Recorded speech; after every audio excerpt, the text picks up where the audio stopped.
বৰ্তমান মই উপস্থিত আছোঁ নগাঁও দক্ষিণপাট ফিল্ডত আৰু যিহেতুলৈকে ৰঙালী বিহুৰ আজি পতাকা উত্তোলন আৰু জুবিন গাৰ্গ আৰু ভূপেন হাজৰিকাৰ শ্ৰদ্ধাঞ্জলি অনুষ্ঠান আৰু স্মৃতি তৰ্পণ কি ক'ব? দৰাচলতে চাবলৈ গ'লে আজি সঁচাকৈ এটা অতি পবিত্ৰ আৰু গুৰুত্বপূৰ্ণ এটা দিনত আমি ইয়াত উপনীত হৈছোঁ। যিটো অঞ্চল কছাৰী সত্ৰৰ ৰূপে ঐতিহ্যমণ্ডিত এটা অঞ্চলৰ কেন্দ্ৰবিন্দু দক্ষিণপাট উচ্চতৰ মাধ্যমিক বিদ্যালয়ৰ ক্ৰীড়াংগণত আজি অঞ্চলৰ বৃহত্তৰ দক্ষিণপাট অঞ্চলৰ বৰকোলা, হাতীগড়, দেউৰী গাঁৱকে আদি কৰি জাগিয়াল, বৰজহা, ফুলগুৰি, বেবেজীয়াক কেন্দ্ৰ কৰি ভালেসংখ্যক মানুহৰ ইয়াত সমাগম হৈছে আৰু এই সমাগমে আজি ৰঙালী বিহুৰ ৰঙৰ উৎসৱ আচলতে যিটো এটা মাদকতা বা আনন্দ উৎসৱৰ পৰিৱেশ সৃষ্টি হ'ব লাগিছিল, মোৰ দৃষ্টিত তেনেধৰণৰ উন্মাদনা বা আনন্দৰ উন্মাদনা আমি পৰিলক্ষিত হোৱা নাই। আৰু এইটো আজি দিৱসত যিসকল মানুহে ইয়াত উপস্থিত হৈ ৰঙালী বিহু উৎসৱ বুলিয়ে ইয়াত সমবেত হৈছে আৰু পতাকা উত্তোলন জাতীয় আমাৰ পতাকা গামোচাৰে সৈতে উত্তোলন কৰিছে, সি আমাৰ ঐতিহ্যক গৌৰৱান্বিত কৰি তাক বহন কৰি আহিছে আৰু ৪৮টা বছৰ অতিক্ৰম কৰিলে চাওঁতেই আৰু ৪৮টা বছৰ আৰু 2টা বছৰ পিছতেই আমাৰ সোণালী জয়ন্তী বৰ্ষ ইয়াত উদযাপন হ'ব আৰু সেইখিনি উদযাপন কৰাৰ ক্ষেত্ৰত সকলোৱে আজিৰ পৰাই এটা ব্ৰত পালন কৰিব লাগিব আৰু সেইটো কৰিলেহে আমাৰ উৎসৱটো পালন কৰাৰ ক্ষেত্ৰত এটা সাৰ্থকতা আহিব।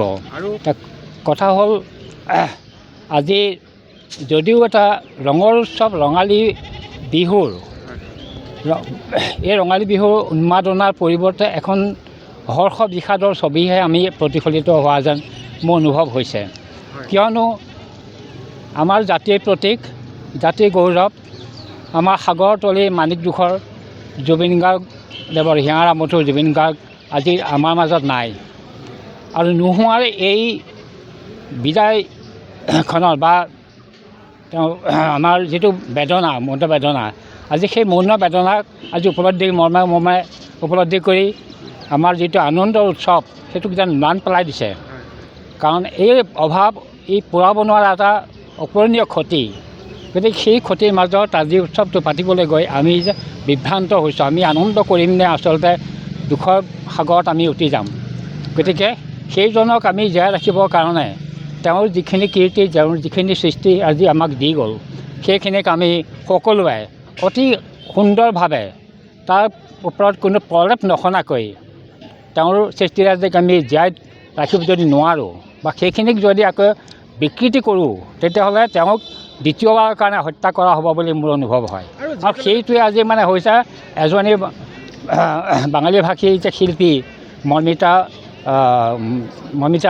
মৈত্ৰেয়ী, যিগৰাকী শিল্পী আজি আমাৰ সাংস্কৃতিক মঞ্চবিলাক আমাৰ থপ লগাই আহিছে, কিন্তু সেই গীতবোৰৰ মাজেদি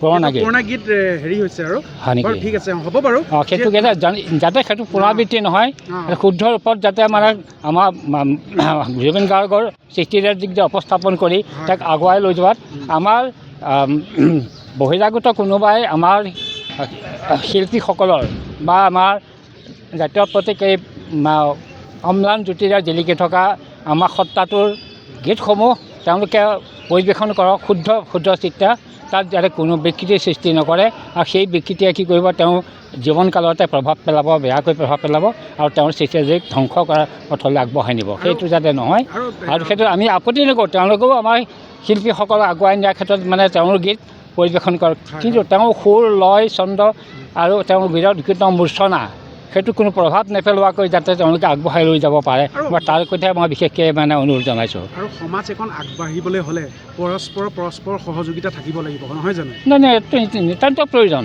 কাৰণ ঐক্য অবিহনে, সংহতি অবিহনে কোনো কামেই সিদ্ধি নহয়। কাৰণ এটা শিক্ষাজনিক এটা দিশত মই ক'বলৈ গৈছোঁ বিদ্যালয় এখনৰ 3টা উদাহৰণৰ কথা মানে বিদ্যালয়খনৰ বিষয়ে ক'বলৈ যাওঁতে 3টা উদাহৰণৰ কথাই লক্ষ্য কৰা হয়। অভিভাৱক, ছাত্ৰ ছাত্ৰী, শিক্ষক এই 3টা মানে বিষয় লাগিবই। ঠিক সেইধৰণে আমাৰ বিহু অঞ্চলেই হওক বা যিকোনো এটা জাতীয় অনুষ্ঠানেই হওক, আমি সম্পূৰ্ণৰূপে পৰিৱেশন কৰিবলৈ যাওঁতে তাক মানে আমি আগবঢ়াই লৈ যাবলৈ যাওঁতে আমাৰ ৰাইজৰ মাজত 3টা বস্তুৱে প্ৰয়োজন হয়। যেনে একতা, আকৌ স্বাৰ্থহীনভাৱে আৰু ত্যাগ। স্বাৰ্থহীন কৰ্মৰ দ্বাৰাই ত্যাগৰ সৈতে আগবঢ়াই যদি দিব নোৱাৰে, তেতিয়াহ'লে কাৰোবাৰ যদি নিজৰ ব্যক্তিগত স্বাৰ্থ নিহিত হৈ থাকে, তেতিয়াহ'লে আমাৰ সামাজিক ব্যাপকতা বা তাৰ বিশালতা আমি লাভ কৰিব নোৱাৰোঁ। আৰু যিহেতুকে মানে সমাজৰ ভাল কাম এটা কৰিবলৈ যাওঁতে পিছফালৰ পৰা যে খোচা বিন্ধা কৰে, এইটো কেনেকুৱা? বাপৰে বা, সেইটোতো হানি মাৰাত্মকতা। আৰু সেইটো এই আজিৰ সমাজত প্ৰতীয়মান হৈছে বুলি মোৰ মনত অনুভৱ হয়।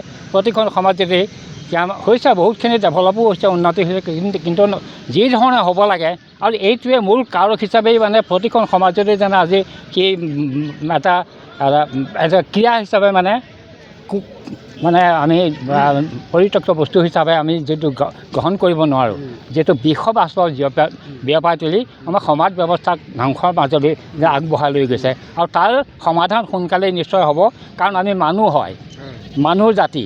আমি পশুৰ মানে মগজুলৈ পৰা জন্ম লোৱা নাই। মানুহ আৰু পশুৰ মাজত সেইটোৱেই পাৰ্থক্য।